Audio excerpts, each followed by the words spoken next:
welcome to this video. We're going to look at how we can use our MikroTik router as a travel router, and by travel router I mean using it within a rented holiday accommodation, and in particular where they utilize a splash page, so like a hotspot where you connect and you need to log in using a username and password, or tick a box to say you accept the terms and conditions, something like that, but there is a web page element involved in it. So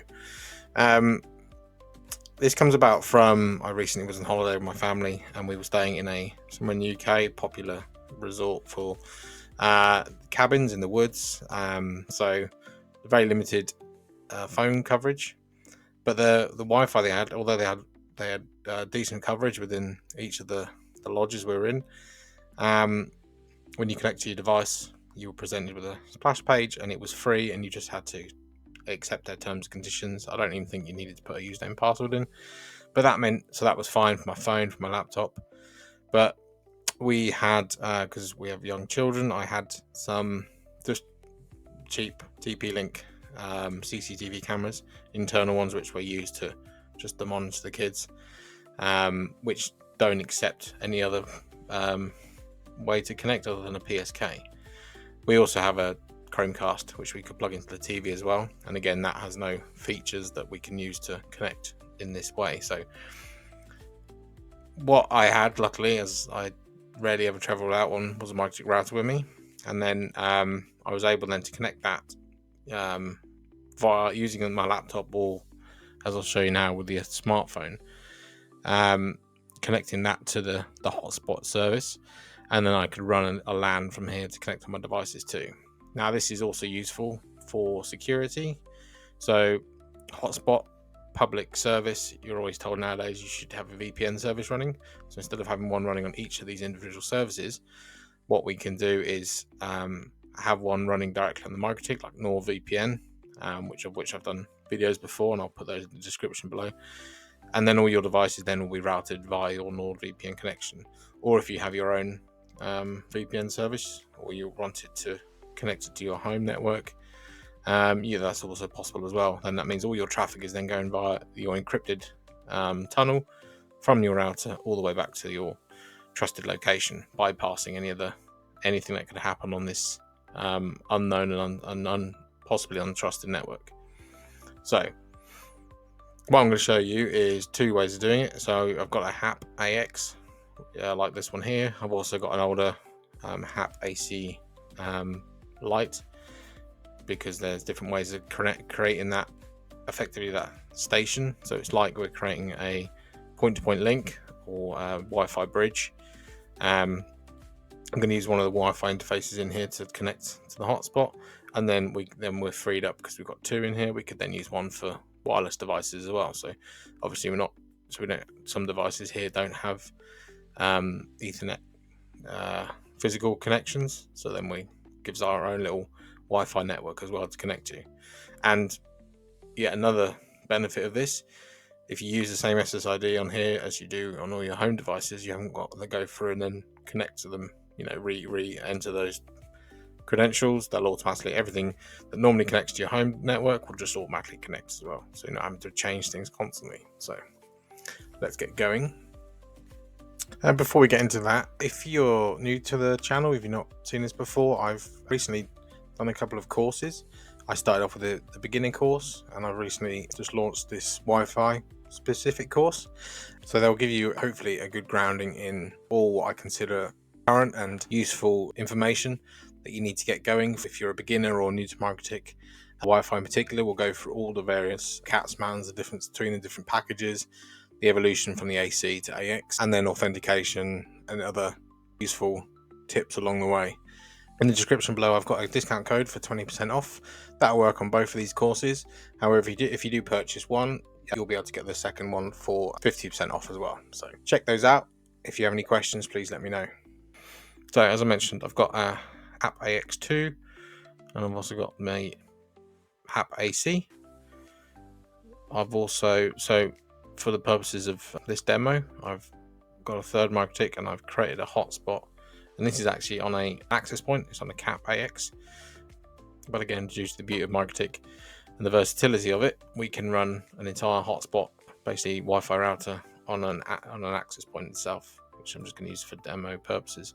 So I've just got a single bridge, of which I've got my Wi-Fi running. So this is AX, so this will take anything up to AX and then any legacy stuff as well. And I've just got the single SSID, which I've called guest. And then on that, then I've got my hotspot running. So I'm using MikroTik hotspot because it's what I have at my disposal. This solution should work on most providers. However, I can't guarantee that, but it doesn't mean that you only have to be. Well, it doesn't mean it will only work on a MikroTik provided hotspot. It'll work on various Meraki or other vendors like that, as well as proprietary ones, which are often used in a lot of hotels and accommodations, places like that. But what I'm going to do is I've got a simple user, which I've just created, this user one, and that's going to be what we're going to test with. So nothing fancy on here, it's very basic setup. Just I want to demo it, but it's the how we connect to this is going to be the key bit. So let's start with our AX. So on here, I've mirrored the kind of the config on both. I've got a bridge on each one with single IP address on the LAN. So I think this is 1.1 and my AC one is 2.1. I'm just connected. This AC that we're on now is connected to Ether 1. It's actually connected to a switch and then to Ether 1 on here. And then on the AC one, if we go bridge, I've got it connected to port 2. Obviously that's the IP address of the bridge. And I've just disabled those interfaces on here for now, so it's just then I can control. So basically my laptop is connected to effectively to both of those routers I'm going to test with, but it means that by enabling those interfaces on the bridge, I can test for one and then test on the other without having to physically repatch stuff. But other than that, there's no, as you can see, I've only got the one IP address and there's nothing connected other than Ether 1, and there's the LAN bridge. So I've got no other connections, so no outbound WAN or anything like that, and all my wireless is disabled at the moment. So we're going to effectively use that wireless as our WAN connection. So back on my AX2, what we're going to do to connect is, firstly, we will go and open up our Wi-Fi. Now, as I mentioned, we're going to use one for Wi-Fi, one for a Wi-Fi access point for our client devices, and then one is our bridge. So in AX, Wi-Fi 1 is 5 gig and Wi-Fi 2 is 2.4. So I'd use the 2.4, I think, for my local devices. And also, like as I mentioned, those cameras I was using, they are only 2.4 anyway. So it's just a bit simpler there. And 5 gig, hopefully we can get a bit more throughput and we can pull the power right down, or we could, if we found that there wasn't any worry that we were going to interfere with anything else on 2.4. So with Wi-Fi 1, you want to change the mode. As you see, I've already got it set there to station. By default, it would be AP, but station means it's going to be basically a client. And then hit this scan option, and then select the interface you want. So we're Wi-Fi 1, and hit start. And then it will just do a scan for, there we go. As you can see, these are the ones that you can see on 5 gig, and there's my guest one. So I hit connect. There we go. Connect. The SSID is connecting to, and you can see that mode there is station. Okay, that. And then if we go to IP DHCP client, and then we add one, we're going to select Wi-Fi 1 as our interface. There we go. So it's picked up an IP address on my, if I go to the hotspot, that's the IP range on my hotspot. That's its upload, so that's basically its WAN connection, because as I mentioned, I'm running this as a router. And if I go to Wi-Fi and then registration, you'll see there it is connected there. So I've connected to I'll effectively bridge that connection between my router and the upstream router or upstream connection. I've got an IP address. If I then now enable bridge, if I enable this one, okay, then I'll just open up a terminal and do, in fact, I'll do IP config. There we go. So now I've got an IP address here within there, which I can ping my upstream router. Let's try and ping the internet. Okay, so I can't ping the internet, and as you can see, it's saying it's unreachable from the hotspot router effectively. Now that's because I haven't logged in. So if I show you my laptop connecting to that guest network, there we go. So it prompts me with this login page, which is what the router's now hitting. But obviously the router can't log in because it has no way of parsing those credentials in any way. So what we now need to do is basically trick the hotspot into thinking that this device is already connected. Now what we're going to do is I'm going to grab my phone. So on my phone I'm going to connect to that MikroTik guest, which will then prompt me to log in. So now I can log in using that user I created, which is just user1 and test. Okay. So now on my hotspot, you'll see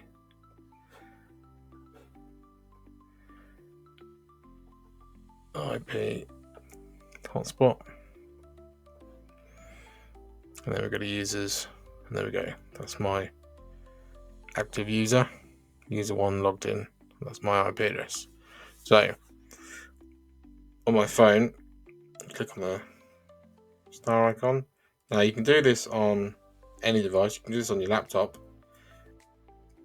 any device that you can effectively log in, and then but just means that you won't be able to use that device on that hotspot service. Okay, it doesn't matter for us because then we can then connect our phone or laptop to the MikroTik itself. So what I do is, so with phones you get this randomized MAC thing, so there shouldn't be a problem for this, but you might want to disable that on this connection so the MAC address isn't going to change. So we can go onto our router, so load up that interface, the Wi-Fi interface again, and you see here we've got the MAC address. Now this is the MAC address of the radio itself, so we're going to delete that, and I'm going to put this one in instead. So 4A, yeah, type that,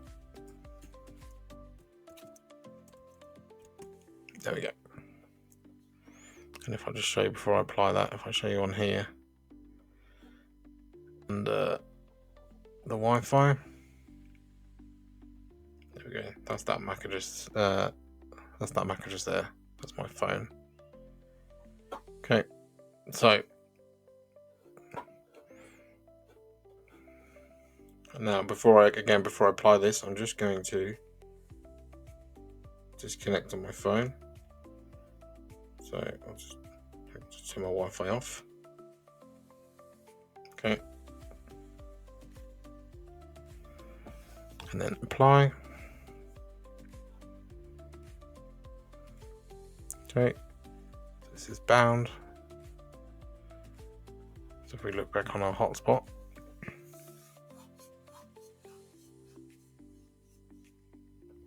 see there I am there. You see my got a hotspot. Still says I'm active there with that MAC address. So back on here. Now let's bring up a terminal. Let's ping the internet. Okay.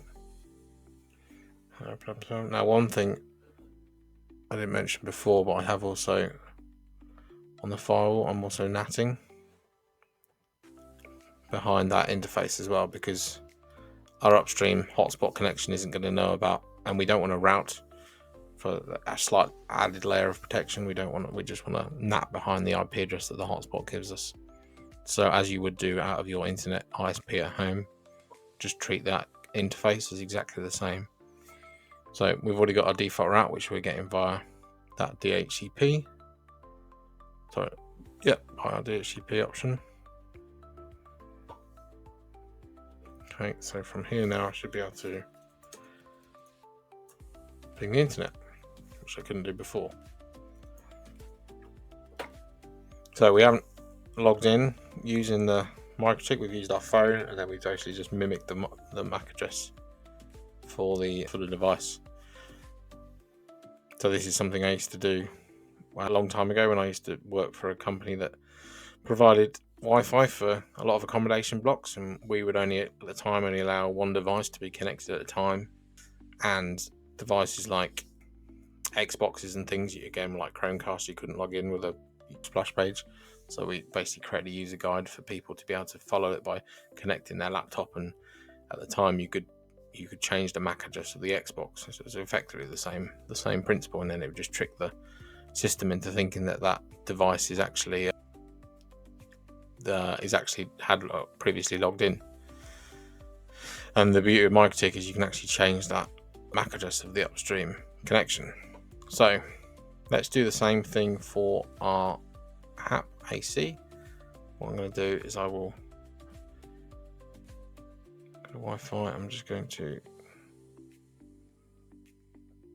copy this MAC address and then disable this one. Now what we could then use for, as I mentioned before, this one then could be our device. This could then be for connecting our other devices too, wirelessly, that is, because I mentioned before I'm physically connected to this router. So then all we need to do is just for that, it's just like you would do for either create a configuration, or you could do it directly on here. You could just then call that MikroTik masters home, and then you could set your information here. Being 2.4, you'd probably want to do manually set your channel itself so that you've got a bit of control of that. Check the frequency, use this frequency usage, and it'll tell you which is the best channel to use, or you can use an app on your phone. I won't go into too much detail about configuring. See, one's quite good, so I could use channel 1. Into configuring the Wi-Fi side, because I've done heaps of videos on that before, so it's the same principle, but instead of doing it on both interfaces, just do it on the second one. So this will be the client-facing access point, and then this will be the upstream wireless bridge. So for our AC one, slightly different. If you're familiar, we use that Wi-Fi menu for the AX, but previous versions of hardware. So I'm using Wi-Fi Wave 1, I think it is in this. So it's the older wireless menu, and where the interface is named WLAN 1.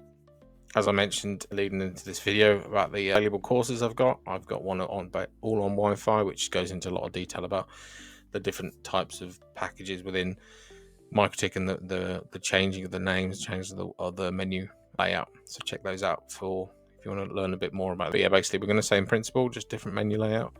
We're going to again WLAN 1 this time is actually 2.4, whereas Wi-Fi 1 on the other menu is 5 gig. So that's just a bit of a gotcha now.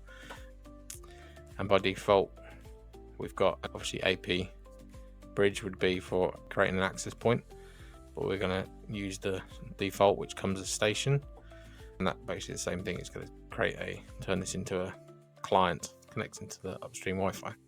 So again, we can change that MAC address now that we already know it. So same process as before, connect on your phone, grab the MAC address, disconnect your phone, and copy that into We'll go to scan. Actually, no, sorry, I was going to use 5 gig, wasn't I? Let's make sure I hadn't changed that MAC address. No, good. Sorry, 5 gig. So change that. Wireless station. So then we just go to the scan. We start that. And wait for it to find guest. Okay. Connect. And it puts all the information for us already. Okay. It's going to connect on AN or AC, the available ones it's got. And it's already said connected with that MAC address. So if I look at my hotspot again, we'll see that that's the AC connected there. There it is, that one.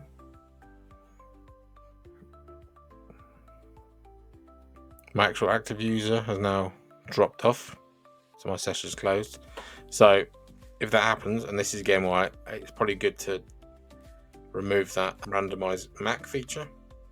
But all we need to do is just repeat that process. So if you didn't have that, all you need to do is turn your phone on, connect to it, turn your phone back off, and turn this radio back on. You don't want to confuse the thing you're connected to with too many devices with the same MAC address. So just be mindful of that. So when I sign in again, there we go, active straight away. Wi-Fi off again. There we go. Now we go back to here. We can go IP DHCP client, add one on WLAN 2. And with that, it gets DNS and a default gateway. Now if we load up here, we go ping 1.1.1.1. There we go. Ping upstream. And I've also on this one got firewall, and need to add this time add it behind ether 2 action masquerade. Now from here I need to make sure I'm using this one now, so go to bridge, enable this port on my AC1, just bridge, disable that port.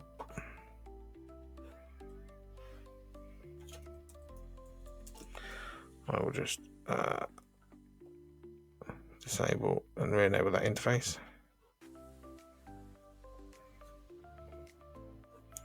Okay, for the IP config. There we go. So now I'm on 2. So now I'm on that AC1. Okay, I just killed my connection to my routers as I was disabling that interface. I just wanted to prompt a new IP address. So now we can ping. There we go. And I can do trace route.